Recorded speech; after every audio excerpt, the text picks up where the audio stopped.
Bom, o que a gente viu até então foram vetores que são arrays de uma dimensão, matrizes que são arrays de duas dimensões e vetores podem ter múltiplas dimensões, né? Então a gente pode criar um cubo, por exemplo, com três dimensões, quatro dimensões já é difícil de imaginar, né? De visualizar, mas é possível criar e trabalhar com ela. Você pode ter quatro, cinco e por aí vai, tá? Você pode alocar quantas dimensões você quiser.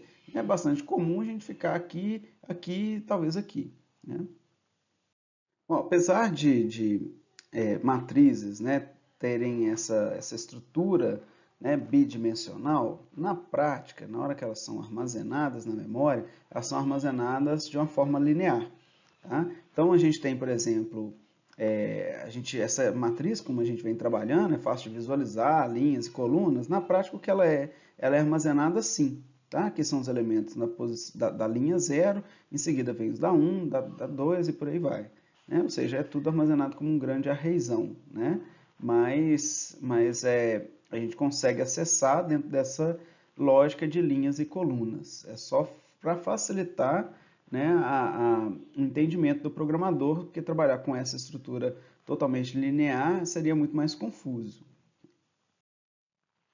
Um exercício aqui, dado um array de 3 por 5, calcular a soma de seus elementos.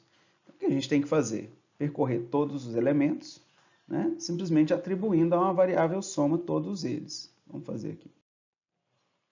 Aqui eu vou criar então a variável soma, né, e vou colocar 0 inicialmente. Vou ter o i e o j, né, criados aqui, inicializados dentro do for. Né. O primeiro vai percorrer, vai no máximo até 3, né, e aí o segundo for, ele vai até 5. Repara que, vou passar isso aqui rapidamente, só para ficar mais claro, né? Então, inicialmente, a gente tem o primeiro valor que vai ser somado aqui, é a posição 0, 0. Né? Soma-se ao valor soma. Então, 0 mais a posição que está no 0, 0. Né? Em seguida, o que está variando é o j. Né? Eu estou dentro desse fora aqui. Ó. O valor do i está fixo em 0. Então, ele vai pegar a posição 0, 1, o elemento da posição 0, 2, o elemento da posição 0, 3, 0, 4. E aí, na hora que o j vale 5, ele pergunta, 5 é menor que 5? Não. Então, ele sai do for. Né? Ele sai do for e vem para cá. Esse outro for, agora incrementa o valor de i. E aí ele pergunta, 1 é menor que 3? Sim. Então, ele volta para cá. Repara que o j é novamente inicializado com 0.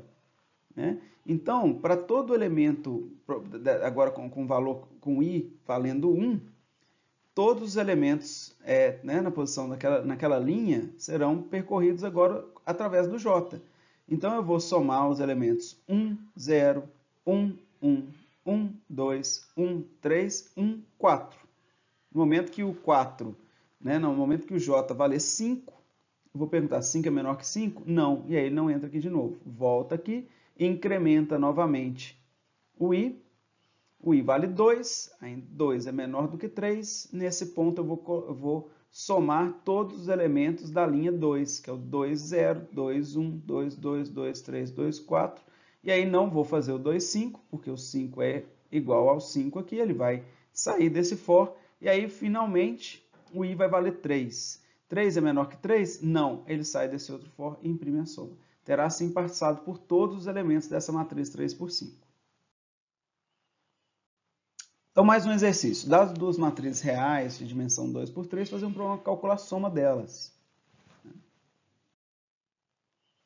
Então, aqui, duas matrizes, 2 por 3, né? E eu vou ter uma matriz soma 2 por 3. Né?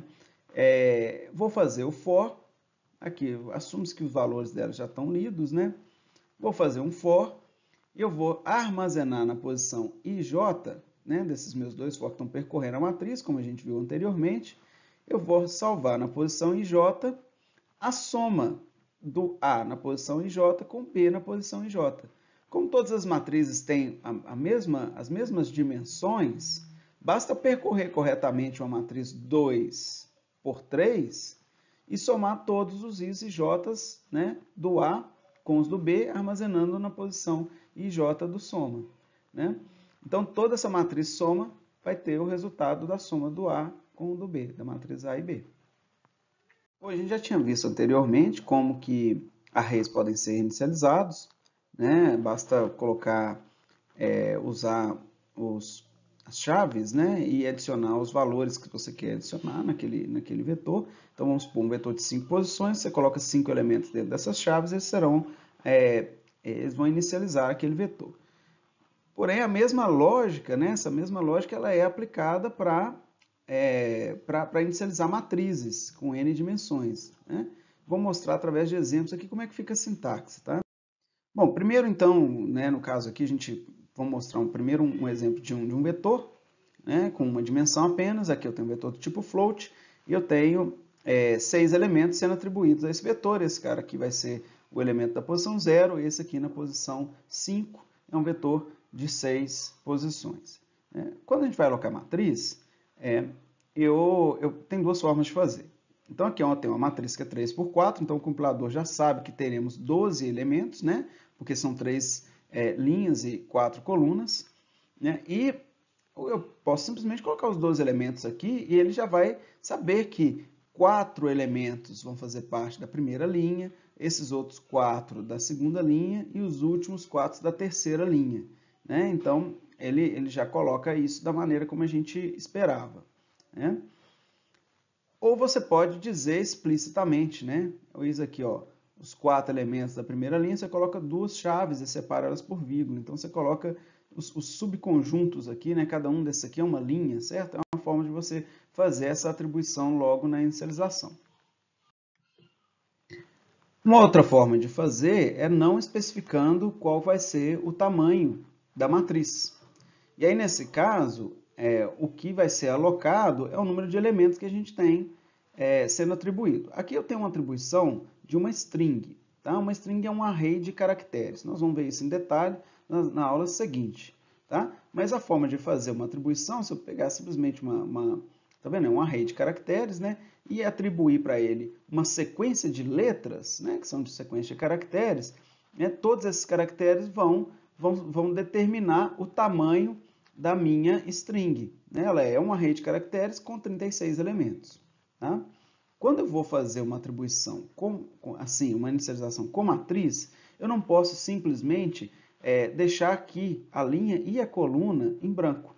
Eu não posso simplesmente atribuir os elementos, porque aí o compilador não vai saber quantas linhas e quantas colunas eu tenho, o que é linha e o que é coluna, certo?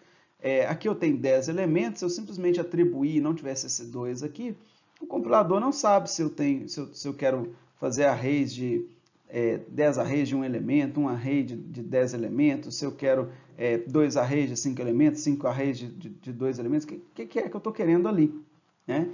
Então, o que você tem que fazer é especificar, né, qual que é o tamanho, qual que é o número de colunas. E assim ele sabe que você terá 5 linhas. Ó, né? Ao especificar que são 2, então ele sabe que ele está alocando aqui, ó, uma linha com 2, essa linha com 2, essa linha com 2, essa linha com 2 e essa linha com 2. Eu tenho 5 linhas no total. Então, uma delas você precisa especificar. Então, só para deixar aqui registrado no slide, né? Isso ocorre então durante a compilação, não poderá ser mudado. Então, essa inicialização quando você não diz o tamanho do array. Né? Então, depois que foi alocado ali em tempo de compilação, não pode ser, o array não é flexível mais. Ele foi alocado para aquele tanto de caractere com o qual ele foi inicializado. Então, serve aí para muitos casos em que você, no caso de string principalmente, nós vamos ver mais na aula seguinte, em que a gente não quer contar quantos caracteres tem, né, numa frase ou num valor que você simplesmente atribui e aí ele vai ter aquele valor máximo ali. Né?